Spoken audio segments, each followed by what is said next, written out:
to the Healing Broken Families podcast. I'm Barbara Pointe, your host, and each week I am honored to host conversations that are healing around divorce, parental alienation, and high conflict personalities.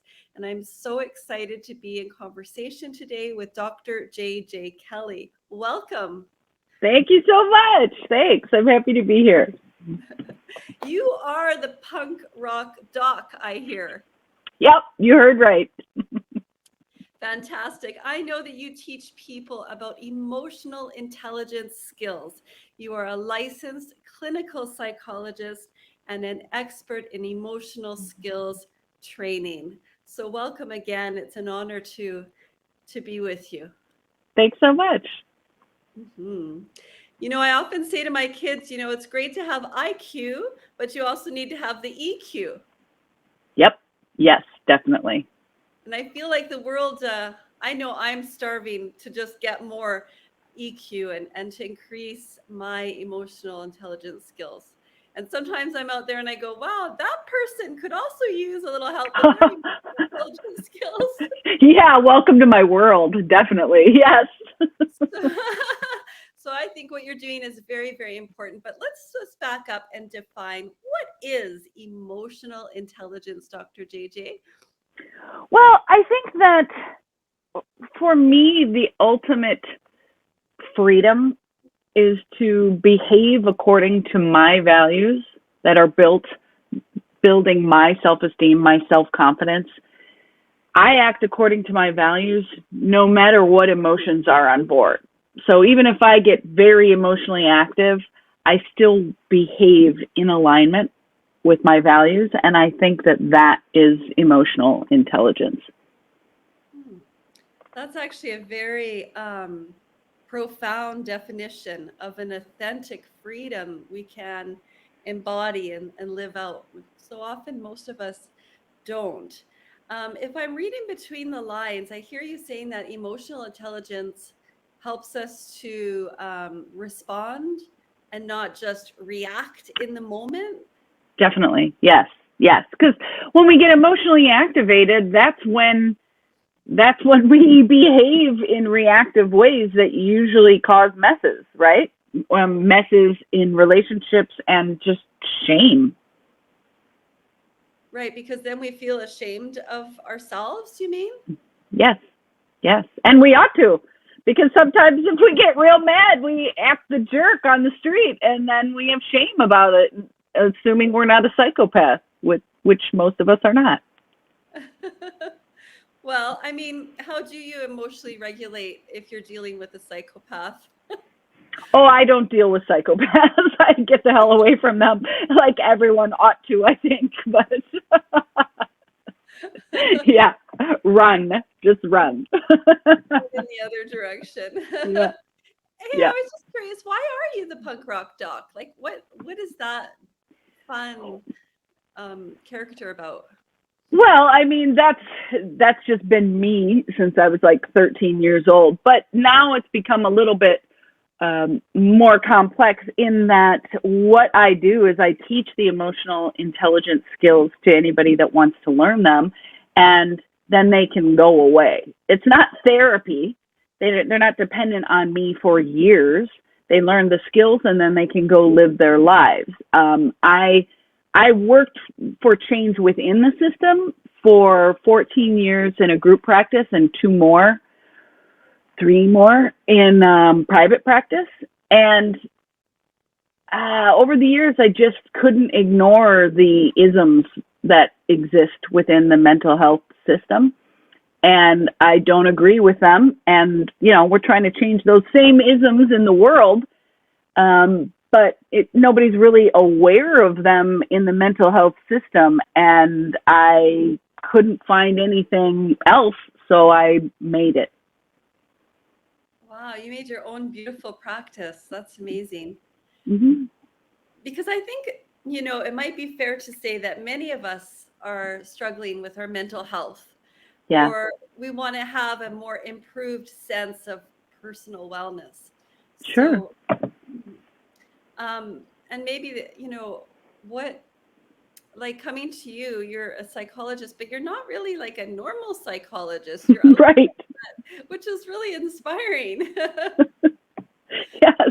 You know, doctors, back to the original point, like IQ doesn't necessarily mean EQ, as you said. And that can be no better demonstrated than within the mental health system. I mean, just because you have a doctorate doesn't make you super genius or emotionally intelligent. I think a lot of times letters before or after your name is more of a sign of privilege than anything else. And so I think that, you know, the punk thing offers that there are other people that can do these jobs. They just don't have access to higher education. I don't know classmates that went 200K in debt to get the doctorate so I could do what I wanted to do, you know? So that's a punk part of it too, is, you know, bringing people of color, bringing queerness, bringing women, bringing people who identify as women, you know, into a system that's pretty white, pretty male, despite the fact that there are many female identified people in it. The system itself is still very patriarchal and elitist. So yeah, I talk about that pretty openly, and that's pretty punk. That is pretty punk. That's pretty badass, Dr. JJ. Thanks. We often talk about topics like this on this program because Cool. I feel that we know so many of us are going and we're depending on various systems or systemic structures, and we're let down. Our needs are not met, and so and it's disappointing. Very. It's disappointing. Yeah. Hmm. You know, plus the people I work with are usually people that are thought of as different and freaks and quote unquote misfits in society. The musicians, the artists, the dancers, you know, the painters. These are the folks that I really like to work with too. I mean, I still do the like corporate executives and that kind of thing too, which is funny as well. You know, again, that's punk. You wouldn't expect me to be doing that kind of work, but you know, anybody that wants to change, I open the door to them. So, but the younger weirdos are my faves. That's awesome. Very creative. Very creative. So, when we want to change, and you mentioned those Mm-hmm. people want to change, we want to change. What does emotional intelligence make possible for us? Like, what kind of changes can we expect if we come to you with a goal of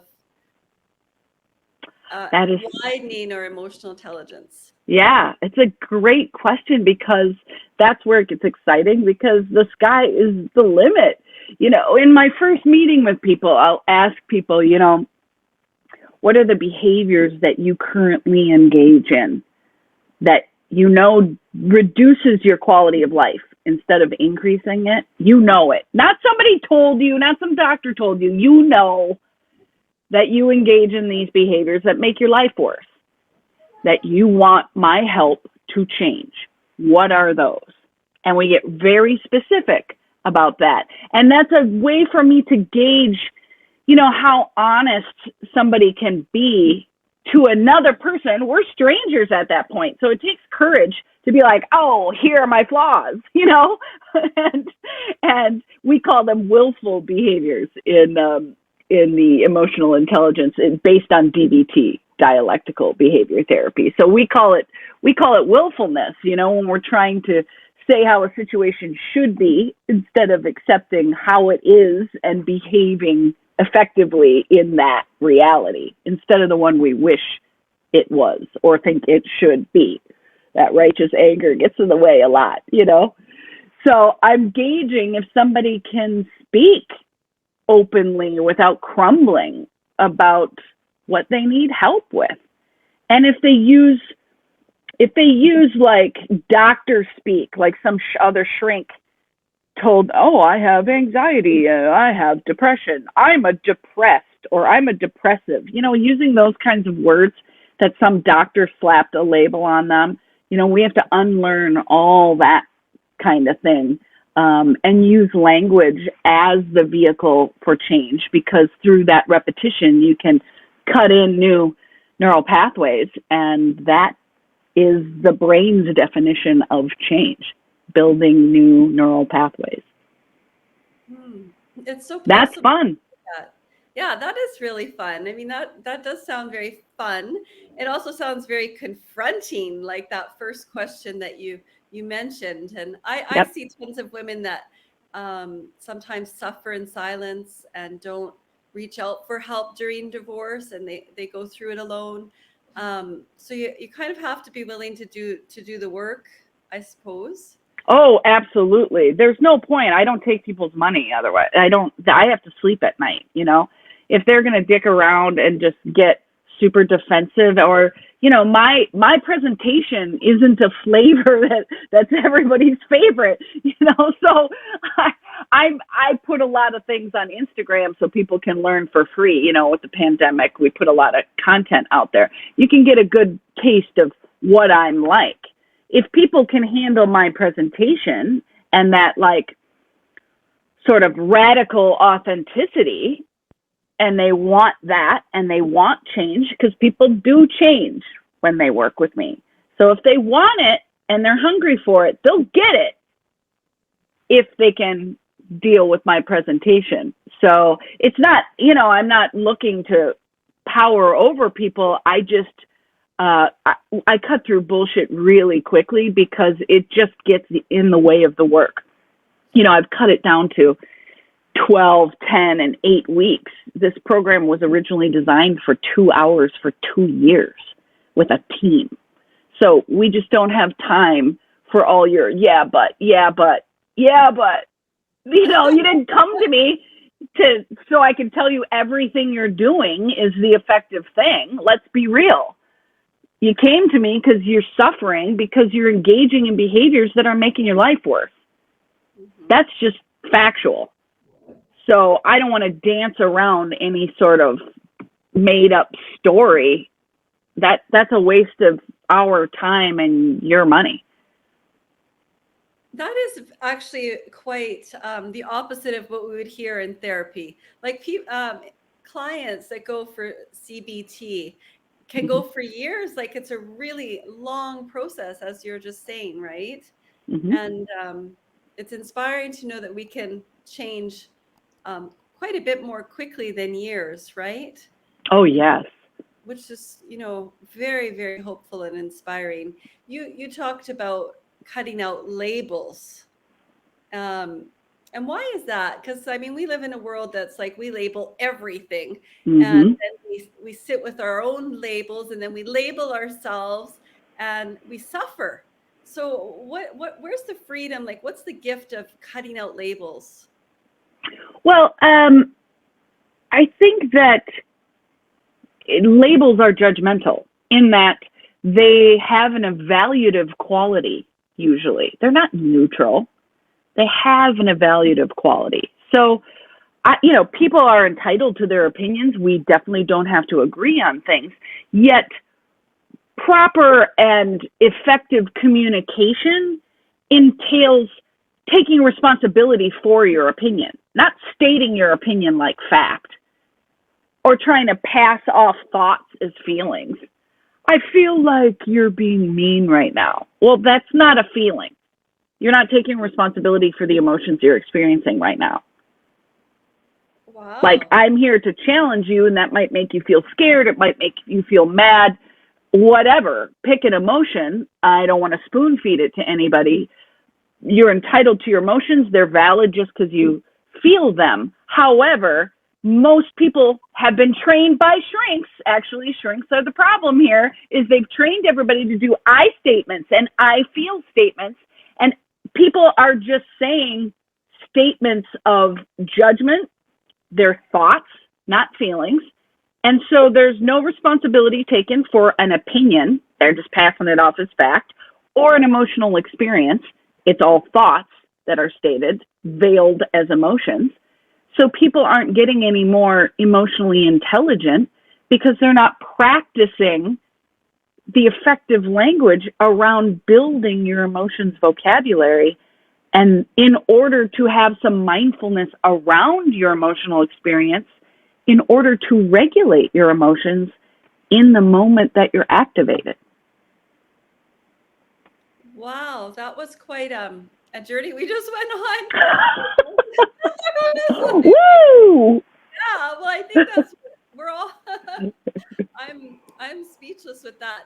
I mean, I think that's what we all want, is to respond appropriately when we're emotionally charged or activated, as you said. But what are the difference then between our thoughts and our emotions, when they're all just rising to the surface, our thoughts and our emotions? Because you talked about an emotional journey, so maybe just slow that down a tiny bit.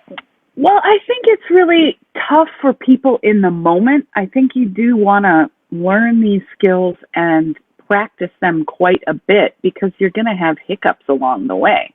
You know, people don't just go to 2 classes with me and then, you know, someone cuts them off in their car and they don't give them the finger. You know what I mean? Like, it's not overnight change, but they might be like, oh, that was one of those moments that usually gets me in trouble. I can choose differently next time. And now you have cues for the next time. Okay, being in the car, probably a trigger, that kind of a thing. So why don't you just watch your behavior? Ask yourself, how am I feeling when I'm driving? I mean, that's really where it starts, is printing out a feelings sheet, putting it on the fridge or on your computer or in your office or whatever, and starting to ask yourself all day long, what am I feeling right now? Attacked is not a feeling, it's a thought, because it is a guess about someone else's intention. That's a thought. If you think I'm attacking you, how does it make you feel? Scared, pissed, sad. Okay, all right, got no argument with that. You're entitled to be angry with me if you want to be, but don't tell me you feel attacked. That is a bypass of using your emotional intelligence skills that I just taught you. See, I think that's really interesting what you just said, because sometimes when we're in a place where we feel victimized or attacked, we think those are our feelings. Right, when you think you're being victimized or attacked, which you may be, it's just those aren't emotions. If you have a habit of engaging in thoughts around, they're doing this to me, when in an argument, those are thought patterns. And they're going to make you feel all kinds of things. Okay, but let's get to the feelings that usually generate those thoughts, and then we'll evaluate those thoughts and see if they're actually factual or not when you're back down to your baseline and you're not so emotionally activated. We can analyze it then. The very first thing we have to do to get you thinking straight is get your emotions back to your baseline, so that you have a higher chance of adding in some rational to that emotion.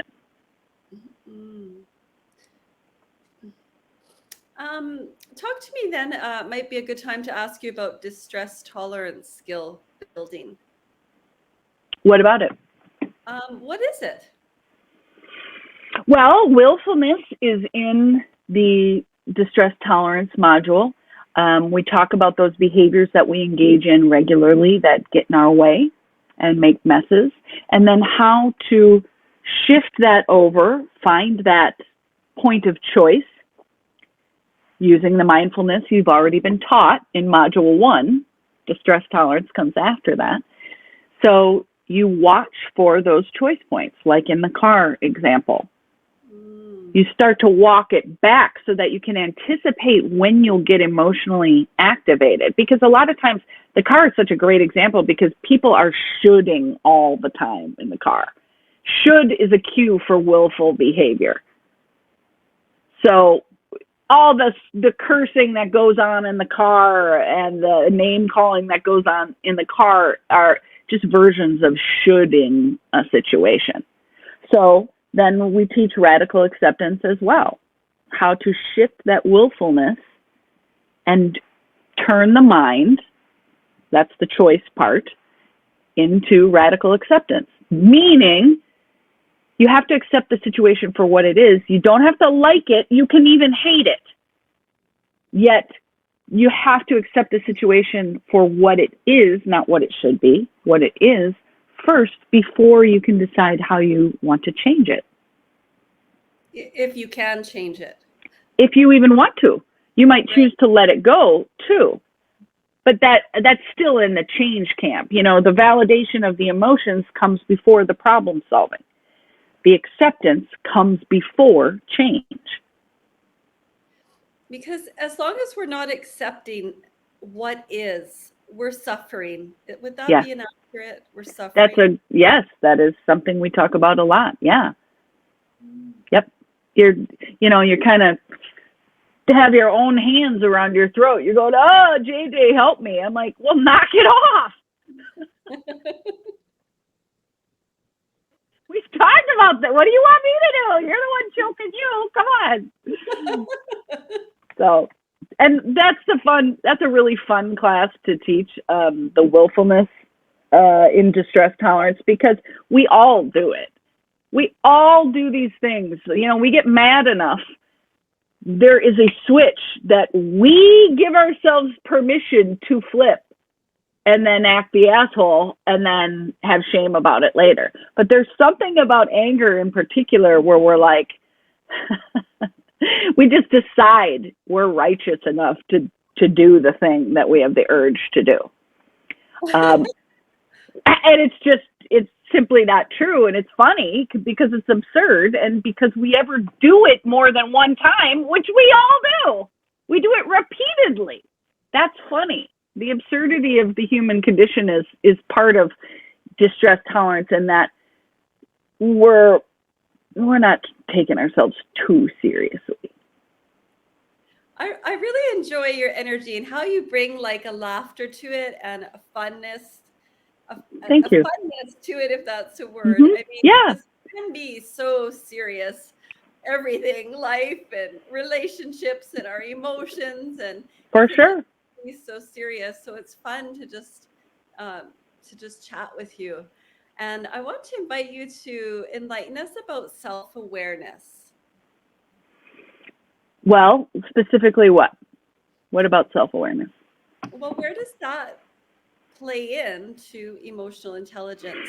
Well, that first module is the mindfulness module. So, you know, we're becoming an observer of our own, thoughts, emotions, behaviors, for sure. We're watching, we're attending to, we're starting to notice more. And that requires kind of a naked honesty. You know, we're back to you got to be honest about the things that you're messing up in order to change them. We have to accept what we're doing that's not working in order to make mindful decisions about how to change them. And those decisions will be in alignment with our values. So it's, you know, most people don't have their values defined even. Or I give what's that? What was that? That so many of us humans aren't even aware of what our strongest values are, our driving values. I mean, I would postulate that that's probably true, that we don't know what our values are a lot of times. And yet you do. Like everyone does. You know, I've been giving this assignment for 20 years.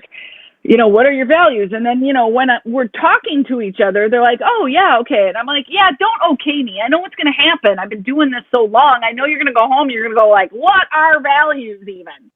Because that's what happens, right? Oh, God, what did Dr. Kelly mean when she said values? Is this right? You know, and then the American perfectionism kicks in.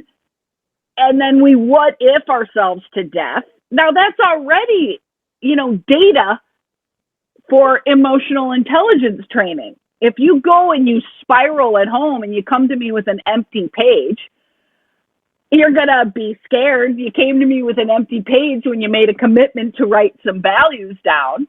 You're probably going to have some shame too. You might worry enough to, people come through the door confessing You're not doing it for me. I'm not your mom. I'm not your, third grade teacher. I don't care that the dog ate your homework. I care about the emotions that you experienced that got in the way of you making good on the commitment to do this assignment for yourself. I'm just the conduit, dude. Like, I get paid whether you do it or not. I'm just trying to help you out, give you some skills to help you make your life better, And then all of a sudden, I'm like the big bad teacher with the yardstick hitting it on the. I mean, it's hilarious what people do with unmanaged fear and shame and the stories that they make up. Buried anger. Speaking of like women, we're so socialized to not have anger. Definitely don't name it, and don't you dare act upon it. And that turns into, oh my gosh, some of the angriest people I've met are, older women that have stuffed anger for decades. They'll leave their husbands on a dime, or what seems to the husbands on a dime. It's really been building up for 40 years or whatever. And there's no negotiation. The bags are packed. They're out. They're done. And it's not the first, but it's a surprise to their partners. And it's not just heterosexual couples either. This happens in the world. And stuffed anger is a major culprit of that. Many people have come to me with panic attacks, have been stuffing anger for decades, and then we do the anger work, and they don't have another panic attack again. That's fascinating. Isn't it? Yeah, because I actually also sense that we are collectively suffering from anxiety and panic. Oh, for sure. For sure. So you're saying that's because of repressed anger? I've seen that a lot. I happened upon it just kind of by accident. Mm-hmm. Just over the years, 20 years, thousands of people, you start to see patterns. Right. And they're attached to, a socioeconomic standing, the race, class, gender, sexual orientation, like these things all factor in, and it's just it's a huge sample size. So you'd have to have your eyes closed to not notice some of these patterns. But I just started doing anger work with a few people on a hunch early on, and it kept working. So, and I haven't read about I mean, I don't know that there are studies to back it up. I'm just going to write a book about it because I think it'll help people. But, anger shows up in different ways in different cultures, even within our country. Californian stuff. Chicagoans blow. New Yorkers, they blow, It's a funny thing. Midwesterners kind of passive aggressive, but funny as hell. Southerners are wilder than you think. How about Canadians? I think Canadians are very much like Minnesota and Wisconsin. I grew up in Wisconsin. I think that they're funny. I think, I don't know if funny and cold, harsh winters go together or something. But they do that passive aggressive thing where, very nice, but they will hit you hard with passive aggression, much like, most grandmas in Wisconsin. Well, that sounds right. I'm Canadian. I think I'm self-diagnosis right there. I love anybody that's got a good sense of humor, and you know what? You can find that everywhere, which is a gift. Well, I think I'd like to just ask you to share some commentary on empathy which is a beautiful emotional intelligence skill. And so many of us, maybe I feel, are lacking in empathy. I agree, and I think that that's because of something you just said, which is the fear thing. I think everybody is so afraid and afraid of being found out, what their flaws are, afraid to take risks in relationships, to be emotionally vulnerable. I think that when fear closes down your perspective, right? You know, it makes everything very small because you want to hide out. You don't want to, I don't know, get eaten by the saber-toothed tiger, right? We are animals. So it's like fear is built into the human animal. It's just in modern society, most of the things that we fear aren't going to kill us.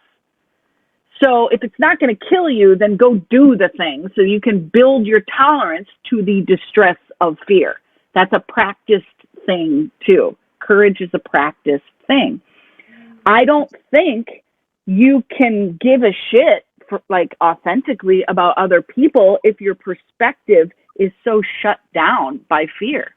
People are too afraid to care about anything but what's right in front of them.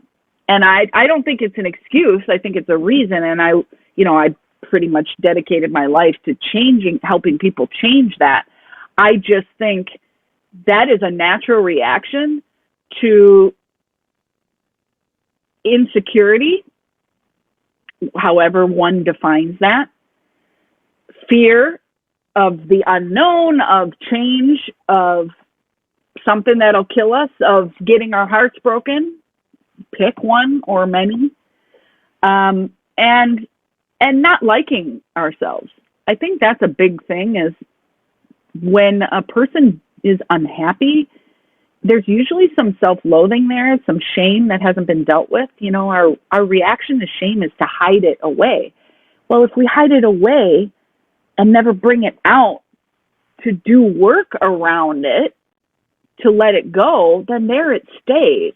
And then that chest of drawers just gets bigger and bigger, and then you're walking around kind of feeling shitty and acting shitty. Like, happy people act right. I said that once on a podcast, and boy, did that take off. Happy Really? people act right. But it's true. And everybody knows that that's true, is the thing.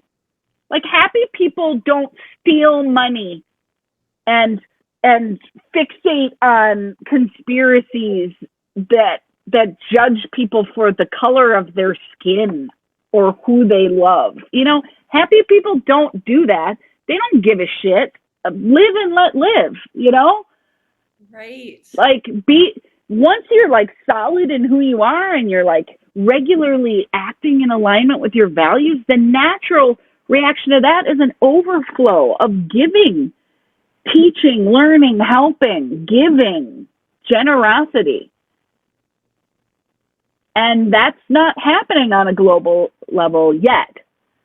But I do think it starts with behaving in a way that you can be proud of on a daily basis.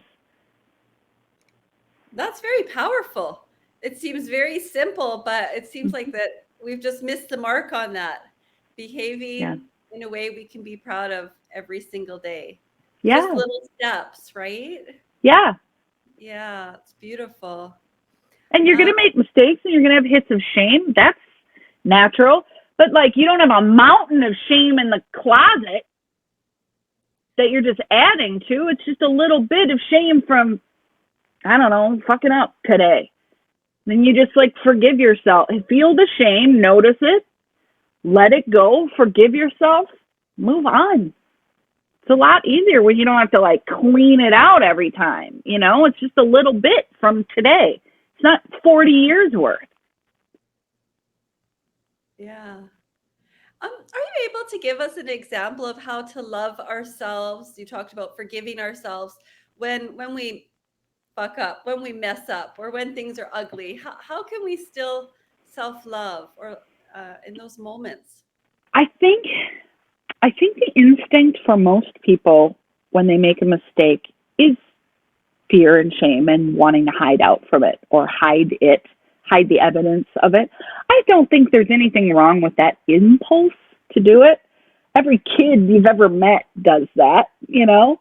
It's in us to do that. However, the only way I've ever had success with anyone dealing with shame is coming out from under the hiding of it. The umbrella of shame, you got to come out and be like, here's what I did. We call that eating your shit sandwich with dignity. Sort of a punk rock spinoff of humble pie, right? So I think that while you can certainly acknowledge the impulse to hide out from it, the only way to deal with it, you can't let something go that you haven't first validated. You have to acknowledge what you did. Even better, tell somebody that you trust. Go have a witness to it. Like, that builds your tolerance to the shame pretty quickly. If you're like, I did this thing. I'm like so embarrassed that I did this. And, you know, I'm not perfect. I'm going to let it go. I'm going to make a commitment to myself not to do that, not to make that same mistake again. And that's kind of the best I can do. I like that. Just to say, I'm not going to make that mistake again. Mm-hmm. Really powerful. Well, Dr. JJ, I get the feeling that you care about the world and you have this amazing practice. You've also written 3 wonderful books that are serving families across the world. So I just want to give you a couple of minutes to tell us about your practice, your books, or share any final healing truths or impart some wisdom, or, you know, just tell us. Okay. Well, first of all, it's not a practice anymore. It's a company. I started a company. Okay. And I have clients or students. I haven't said the word patients in a long time. I don't like that hierarchy and that doctor worship kind of thing. So mostly because some of these young people that I've been working with and doing the emotional intelligence skills for a long time, they're more emotionally intelligent than a lot of the clinicians I worked with. So we call them docs, because then they teach, you know, it's my company's name is Unorthodox, DOCS, and the docs are the advanced students. Oh. And then they take part in peer coaching with each other as well. I mean, of course, I'm doing it too.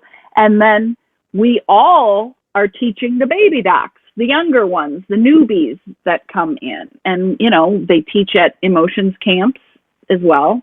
In the summertime, we've added some physical components. You know, over the years, we've had hip hop and we've had self-defense courses and really just art, you know, cool stuff like that, that we've added to those emotions camps. And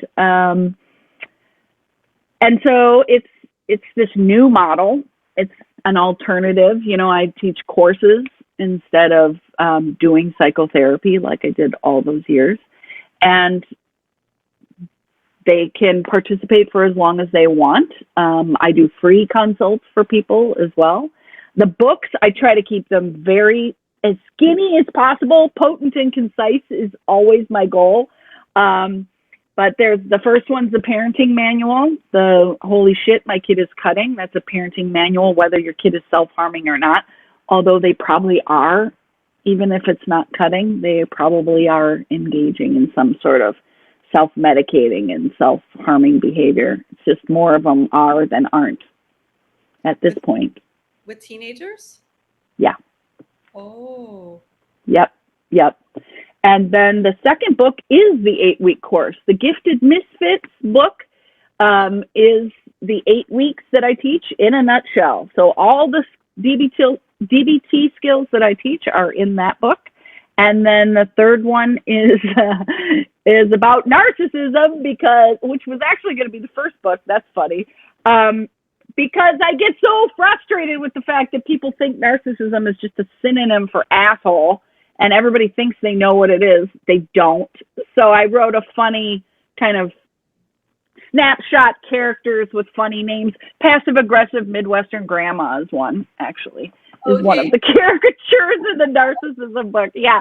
And so I just, I try to deliver the information with some just down to earth and humor, because it just helps the medicine go down. It's a lot of dense material. It's a lot easier to understand when your brain is relaxed, and laughing is the quickest way to do that.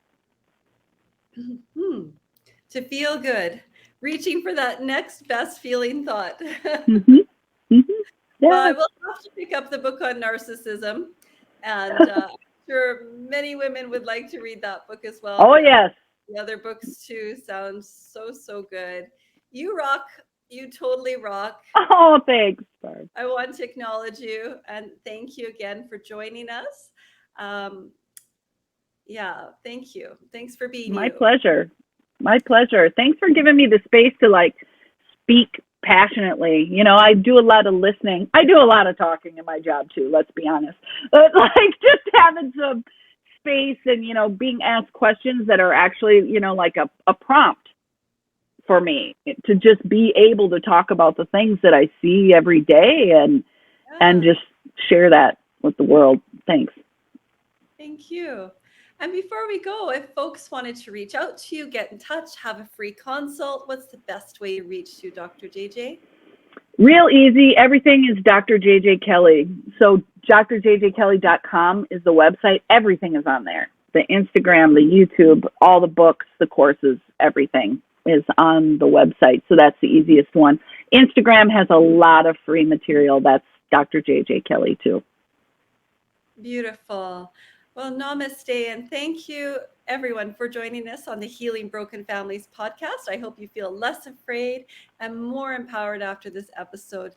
If you like this episode, please give us a thumbs up, subscribe, like, and comment on YouTube. And all the best. Until next time, I'm Barbara Lapointe.